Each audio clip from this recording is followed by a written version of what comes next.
Misleading graphs and statistics. We will be looking at how information can be displayed in such a way to convey the presenter's purpose.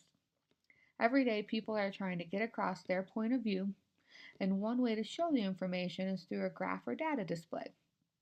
More often than not, the owners of the information will be trying to get us to react in a certain way.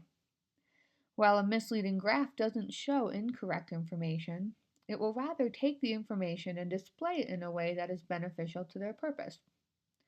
Take this first graph, for example. What is the purpose of the graph? By the end of this lesson, you'll be able to spot some of the misleading tricks that are commonly used in the real world. First off, some causes of misleading statistics, so where people are actually getting their numbers from. The first one are the sources. Take a look at those websites. Is it an accredited website? Does it need to be? That one's pretty straightforward. The second one is bad sampling.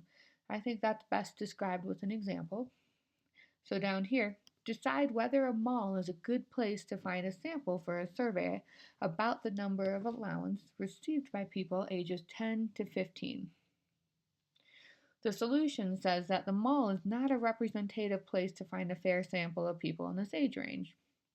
Simply what that's saying is if you take, let's say, 100 people that come across in the mall, how many of them are actually going to be between the ages of 10 and 15? Not very many.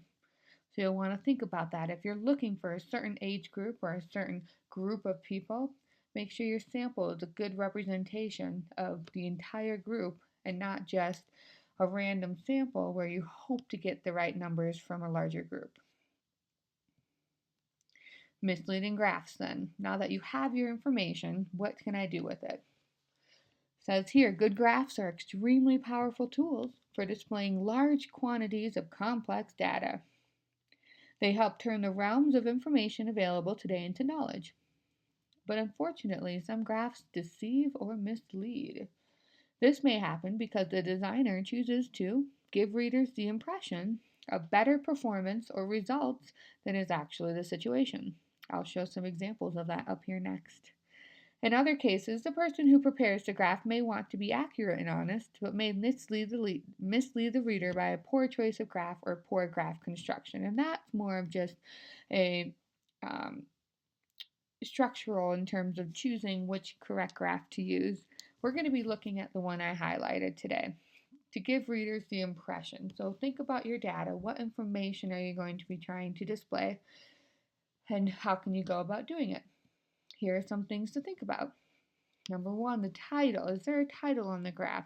The title is going to give you all the information about that graph. If there's no title, it's going to be a little bit confusing to figure out what the information is actually saying. Number two is labels.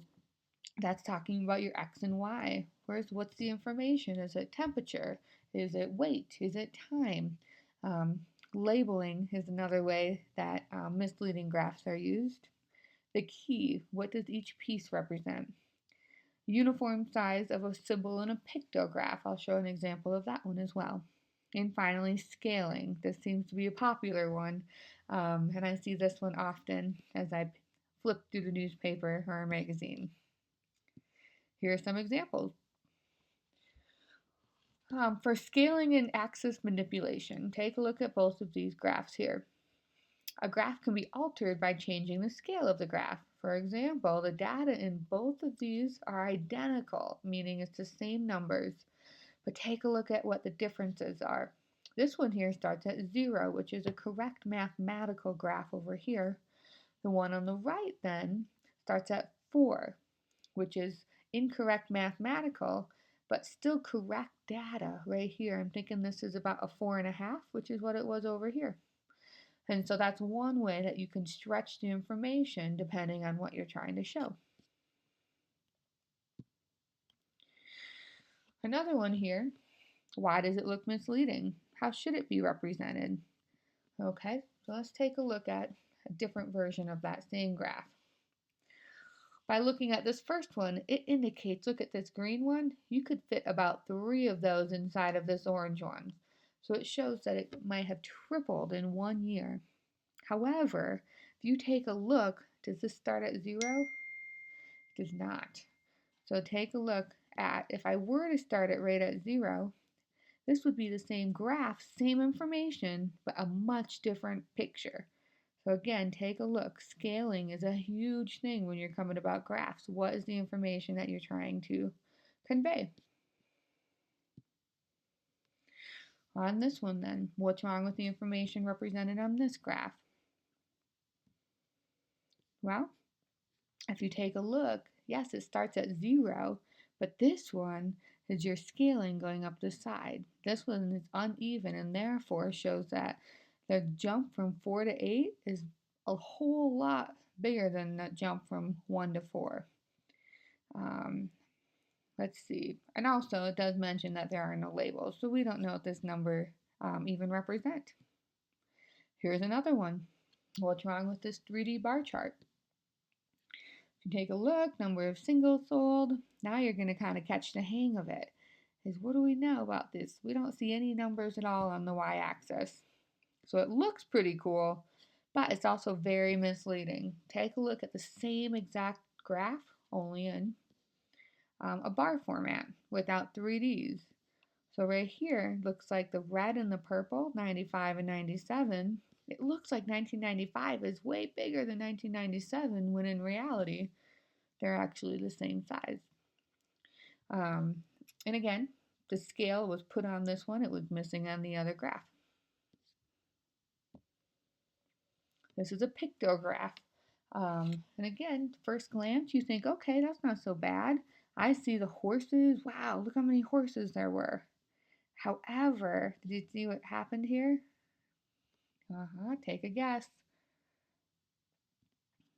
On this one, it talked about how the pictures are different sizes and it appears that more people own a horse than any other animal.